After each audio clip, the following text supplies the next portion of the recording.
historic sites of France, of where the Roman empires came and conquered, and how did where it has meaning and the roots of the values of the history of France. Those are the places I'd like to visit.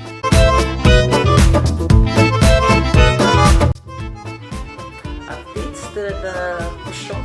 Couchon, yeah. Other French, I believe so. In some areas we went to New Caledonia, but in Fiji, I don't know if it's French, but I was just eating it, looking at it as food.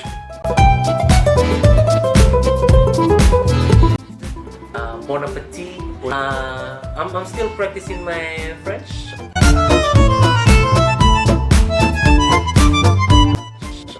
If it's the universal language, why not? I'll recommend it for everyone to learn its language because it's a skill set.